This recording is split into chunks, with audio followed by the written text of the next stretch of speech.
Hello, everyone, and welcome to the Theater of Football. I'm Mike Hodem, and I'm joined by Patrick Heinrich. Hello, Patrick. Hey, Mike. Hey, everybody. What's shaking? Hey, Patrick, nice to have you. Let's get right to it, shall we? It was Yeah. the will he, won't he transfer saga of the window. Clubs from Barcelona to Blackpool to the Pittsburgh Riverhounds were all clamoring to get him. And at the end of the day, the player chose to stay at United. Of course, I am talking about Philip Jones. Patrick, how happy are you that we have Phil Jones to help take care of our defensive issues? Well, there's nothing like a strong, big, dense anchor to weigh down a good defense. that's about all I can say to that. Yes, between him and Maguire at the back, we'll be sinking faster than the Titanic. Or is that Right. too soon? I don't know. No, not soon enough. On that topic, though, Patrick, I have to ask you because I've been thinking about this. I probably watched the Tottenham's first goal about 300 plus times now, and then probably the highlights a half dozen times in total. Maguire was absolutely dreadful. Not that many players covered themselves in glory, but I wanted to ask you this, and those of you watching, please feel free to chime in either on our Twitter account or if you're watching on YouTube in the comments section, or if you're watching on YouTube, go to Twitter as well. That's fine too. But here's the question. It's a big one. It's a tough one, actually. Yeah. Over the past year, we've seen some real stinkers of individual performances. So I've singled out three, and I want you to tell me which one you think was the worst. So we'll start with last November. Phil Jones ill-fated half of football he played at Sheffield. Moving much further forward, you have Victor Lindelof's opening day performance against Palace. Mm-hmm. And then you have, of course, Harry Maguire's performance on Sunday against Spurs. Which one was the worst? Well, I have to say that Harry Maguire's was definitely the worst. I thought just the repeated amount of errors that happened right in front of the goal was just it was so bad. And I actually would say, had that not happened, I would definitely have gone with Phil Jones. Now I'm just more comedically surprised and pleased by that incident. But I thought Harry Maguire's performance was just the worst, and had definitely worse than those other two incidents. Far worse than Lindelof and Crystal Palace. I just thought that not only did he have that incident, but he also I can't remember who, but in the midfield went in for the foul and just stood there like a goon and watched them like kick the ball up and get a goal right in there. So I just thought it was terrible. That's fair enough. I always try to guard myself against recency bias. But at the end of the day, you start with Phil Jones. I mean, when you see his name on the team sheet, I mean, my thoughts are, oh, God, what's going to happen? So I was already expecting that. The Lindelof against Palace was bad. But again, it was a player who I thought was already lacking in confidence. So it didn't necessarily surprise me that he put that in there. Maguire, now I don't think he's that great. I don't think he was worth the 80 million we paid for him. But when you can take into account that we paid 80 million for him, and he puts in that awful performance. Yeah, I mean, he was definitely key culprit in my opinion, and well, of course the first goal, but their second goal and the fourth goal. I mean, he gets nutmeg. In fact, he didn't even get nutmeg. Well, he did get nutmeg, but the cross ricochets off his right leg perfectly into Son's path. If it hadn't done that, the ball would have been played behind Son. So he unwittingly even aided the cause yet again, like he did on the first goal. So yeah. Uh, yeah, I mean, I think you got to go with McGuire when you take into all factors, take into the factors, Yeah, everything into account. yeah. When Uh, you take into account his price, his experience, his captaincy, all of that, take it all into effect. and it's interesting you bring up his captaincy because uh, it was reported, and it hasn't been confirmed to me by any like reputable journalists or anybody actually at the that was able to be at the in the stadium. But apparently, what I read, whether it's true or not, Bruno had to go at McGuire at halftime, told him stuff like he's not fit to wear the shirt and all this stuff, and he wouldn't stop, and that's why he got subbed out, and why I guess he wasn't out in the stands either. So I don't know if that was the case, or maybe Ole said, "Hey, I'm just going to give you a rest because this is over," which I actually have no problem with Ole doing that if that's the Yeah, case, because yeah, he would have just gone out there and ran himself into the ground, and it wouldn't have been, it would have been worthless, really. We weren't going to get back in that game at halftime. So, um, yeah, so I don't know if that's true or not, but um, it's just another incident where, I mean, McGuire's being tested having that armband on him. I just wonder if it's weighing too heavily. yeah. I mean, I definitely see, and it is no surprise to me that Fernandez would have words with McGuire. We've seen how he reacted to Lindelof time and time again, and how he reacts to other players when mistakes are made. And I definitely would support his grilling of McGuire at halftime in the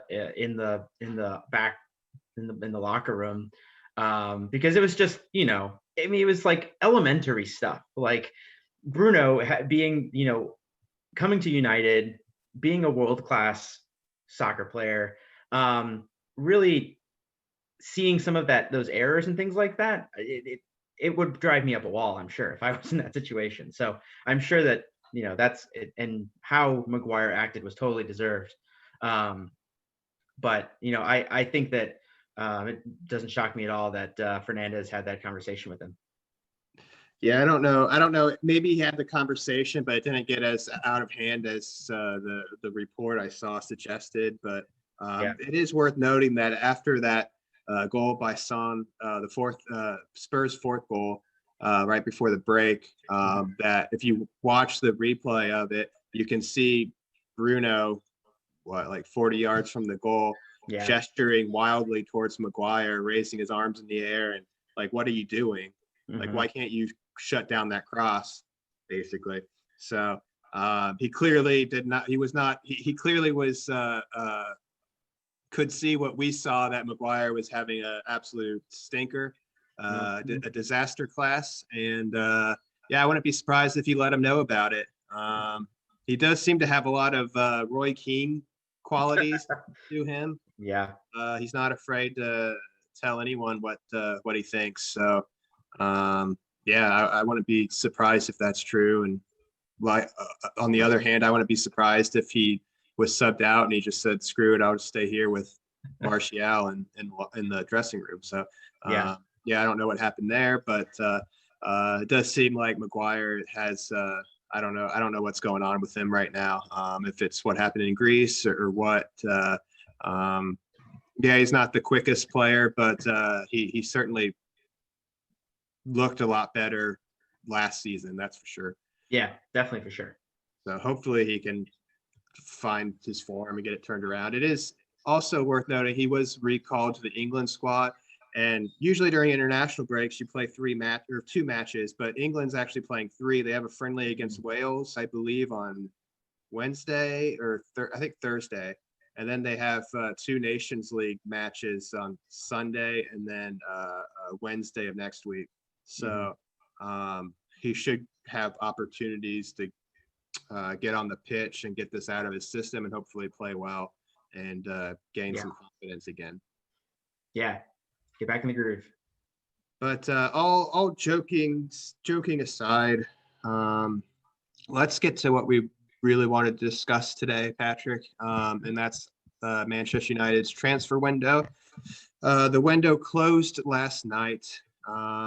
Like I said, Phil Jones still a United player. We did sell Chris Smalling to Roma. I am kind of disappointed to see him go, as I kind of feel like right now he may have been our best defender. And Yeah, definitely.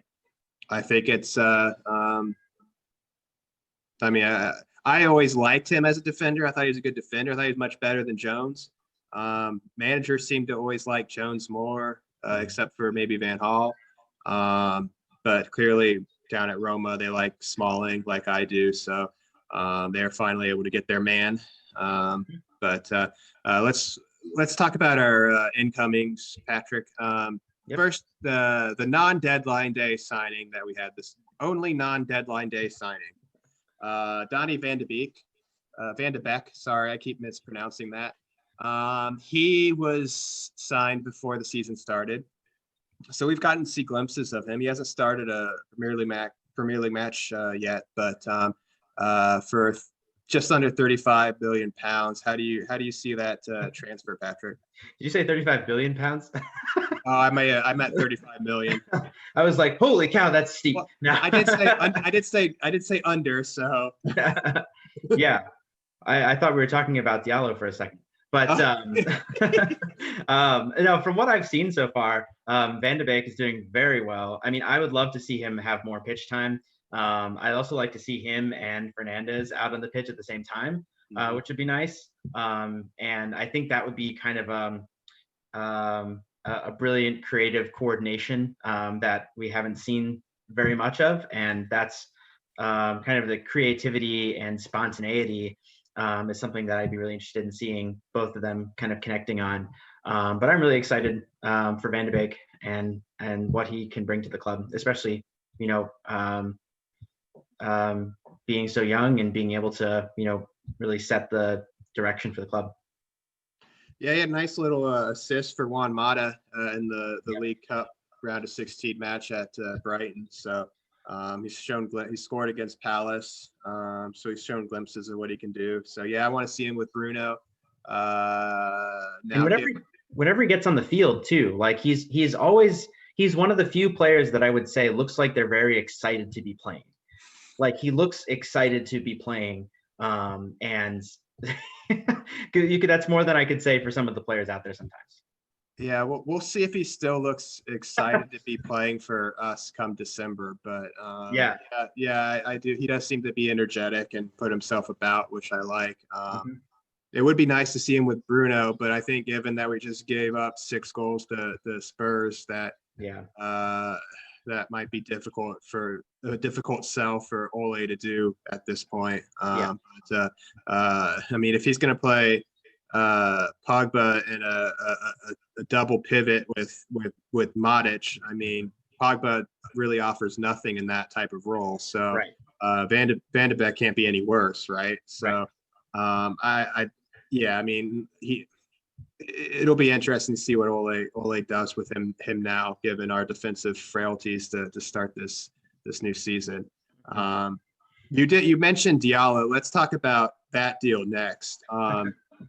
It got sent out by the club via Twitter that they agreed a deal for him in the future, pending personal terms. And work permits. And pending work permits. Thank you. There's a third one. That was it. Pending work permits. That's how they dressed it up. They sent that out. Details came in from journalists saying that he'll join up with the club in January, and that the fee is rising close to just over 37 million pounds. For a player, I believe he's made only 3 Serie A appearances for Atalanta.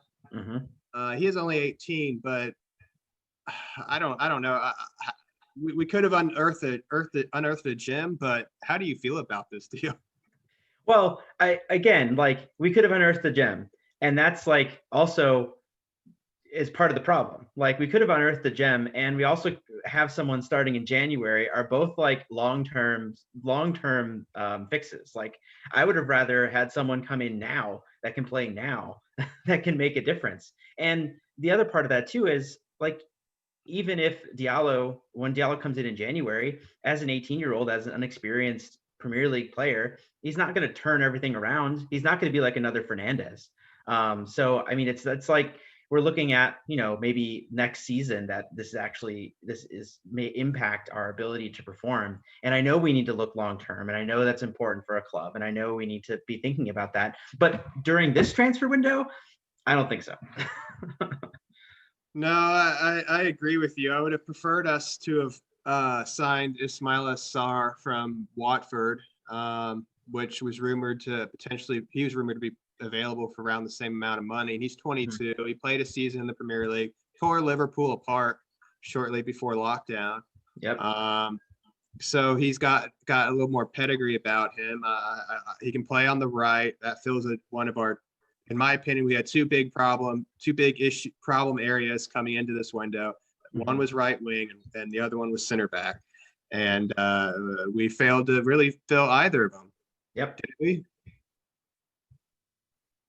Not Yeah. really. Yeah. Not at all. another young player we brought in, Facundo Palestri from Uruguay, for rumored to be around £8 million, which to me makes a little more sense for bringing in an 18-year-old. And while he isn't from a club in a big league, he has played like 30 or 40 league matches for his club at 18. So I view him as being a little more experienced. However, it's been 8 years, Patrick, since I watched a match from Uruguay. That's surprising. But that's been 8 years, or that I watched a match from Uruguay. More the latter. Fair enough. But it's a big step up in league, I would assume. He came heavily recommended, supposedly, from former United striker Diego Forlan. So another case like Donny, where a former United player kind of trying to help us out, get us some talent in, trying to help out our window. Supposedly he plays like a number 10 type of role, so similar to maybe Bruno. I don't know what this really offers us. To me, it says like flexibility in the forward line. Like, let's take him, use his experience, and then mold him into what we need him to be. That's what it says to me. Yeah, that's fair. I see him playing this year with the under 23s. I don't see him even getting on the bench, barring massive injury crisis with the first team. And next year, I see him going out on loan to maybe a Dutch team, maybe a German team, maybe a French team, maybe a team in the championship. But so I see this, despite me mentioning the number of league matches he has already played for his club in Uruguay, Peñarol, I believe is the club. But I see this as at least a 2-year project. If it works out, and hopefully it does. I hope this all works out for everyone coming into the club. Let me say that. So this is in no way a knock on anybody we bring in. It's just some question marks over our recruitment again, and money involved. Where we're headed again, like we did at the end of the January transfer window, we bring in an older striker, this time 33-year-old Edinson Cavani. He has a pretty good CV. His formerly of Palermo, Napoli, of course, PSG. Good record in scoring. Out and out striker, works hard. Patrick, what do you think of Cavani coming in?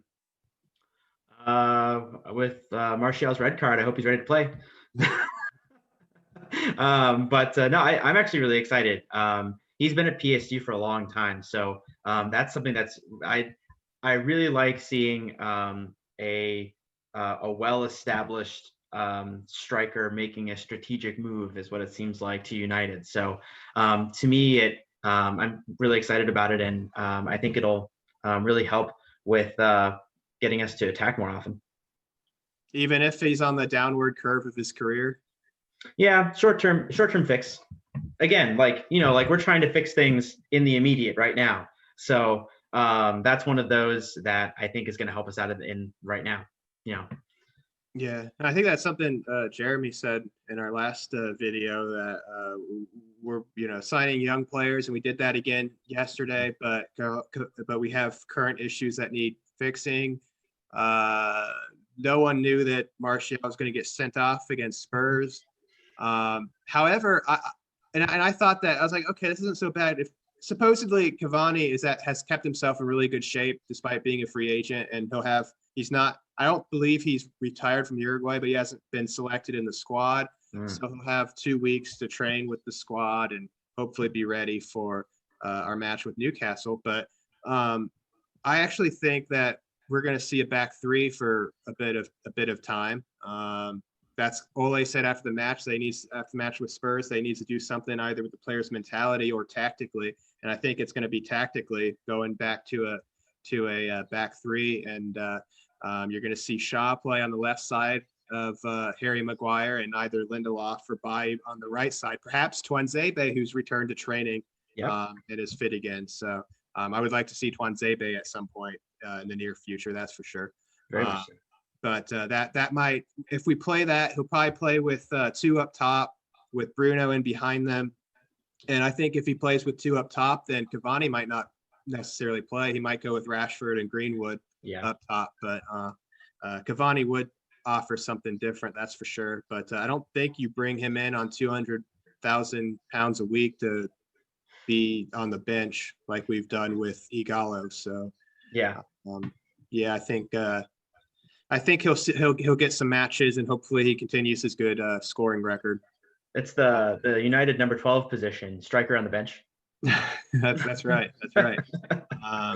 But the last player we signed, getting back to what I think will be a kind of our new formation for the short term, we'll see. This is the player who I think will be at left wing back. That's Alex Telles. Came in from Porto. Supposedly he and his agent forced this move through. He seems to be quite excited to be at United. I mean, who won it? It doesn't seem like he has much competition for his spot. Hopefully, that's right. Complacent right away. But yeah, I mean, he'll come in. What do you make of him? He's apparently scored 8 penalties for Porto last year. Well, if there's one thing we need, it's more penalty kickers, more good penalty kickers. There's definitely not enough good penalty kickers on United's squad. He says sarcastically. But I'm really looking forward to having a fast person on the left side. And from what I've seen, I think Telles is faster than Shaw, and that makes me happy. Yeah, I mean, I don't know how much that's saying, but I think the one thing with signing him and Cavani, because Cavani I wasn't sold on, not necessarily because of his age, but I knew he could score goals. But when I watched him play, he always seemed to have a lot of service, and we don't seem to get good crosses in the box. We don't seem to cross much, period, but we don't seem to get good crosses into the box. And like, that's not really how Martial plays. That's not really how Rashford necessarily plays. Although I think they both can do that job, but I haven't seen that. It's not like an old Manchester United side from, a decade, 2 decades ago under Sir Alex Ferguson, where we got the wingers down, we got the fullbacks down, and just keep pumping balls into the box and get something going. But I think he's Cavani.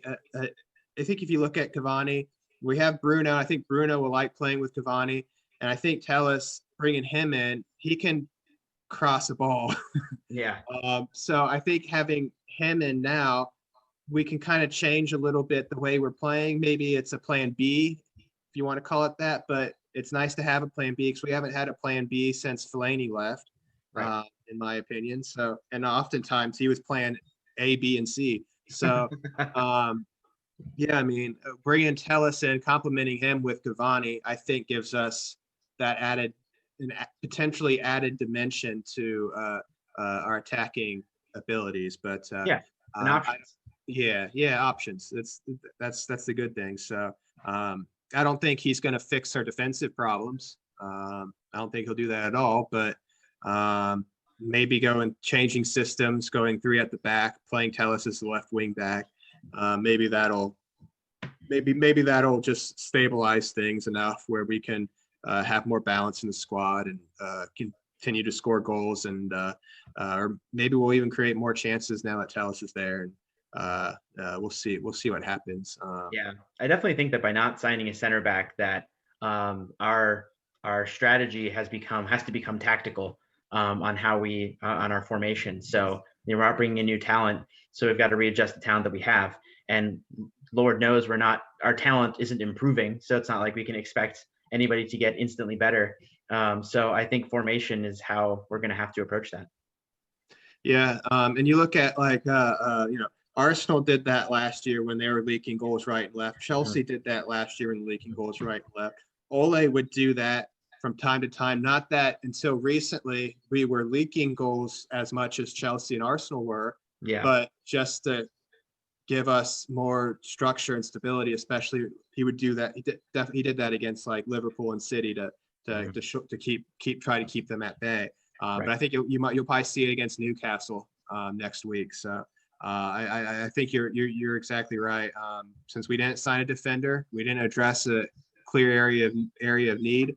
You're going to see us play that way. And when you play three at the back, you're going to put your slowest, sometimes your weakest defender in the middle.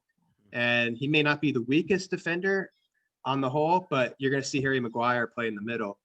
Just like when Arsenal did it, they put David Luiz in the middle because he was the worst defender. So I mean, he can move a lot faster than Maguire, but he's bad. Maguire's probably on the whole better than David Luiz is defensively, but he just doesn't have the pace. So you'll see him play there. And if he's flanked by Shaw, who you think he's slow, but he can still run. He can still move pretty fast.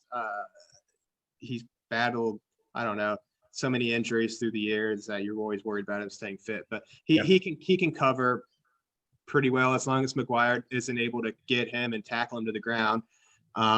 Rugby tackle him to the ground, that is. And if you put Bailly on the other side or Tuanzebe, they both have pace too. Actually, you could probably play Tuanzebe instead of Shaw. We'll see. We haven't seen Tuanzebe in like a year, so I don't even, right. Who knows what we'd get out of that? But well, this is all going to wind up back to Phil Jones playing at the left side of a back three and providing yet another disaster class sometime in October. Yep. But I'll be excited to see him on the roster. Yes, can't wait to see him in his first match day squad of 18 this new season. So glad we're able to book in this video with talking about Phil Jones, because he is actually the last outfield player signed by Sir Alex Ferguson left at the club. So he has that record going for himself. Oh, so that's why he's still there. Now it all makes sense. Just so he can get that. Relic. It has nothing to do that no one wanted him. It had everything to do. He just wanted that to get that record. He wanted his good buddy Chris to go to Roma, so he can be the last one left. We're on to you, Phil. We know your games. Indeed, we are. Patrick, I want to thank you for joining me. Thanks to everyone out there for watching. The curtain is now closing on the Theater of Football. Hit us up on Twitter. Let us know what you think the worst individual defensive performance was from the past year for United. Be great to hear some opinions. If there's one I missed off the top of my head, then let us know. For Patrick, I'm Mike. Thank you for watching. Cheers, everyone. Oh, hello. Thank you for watching the Theater of Football. If you think Mike got it wrong yet again, please leave your thoughts in the comment section below.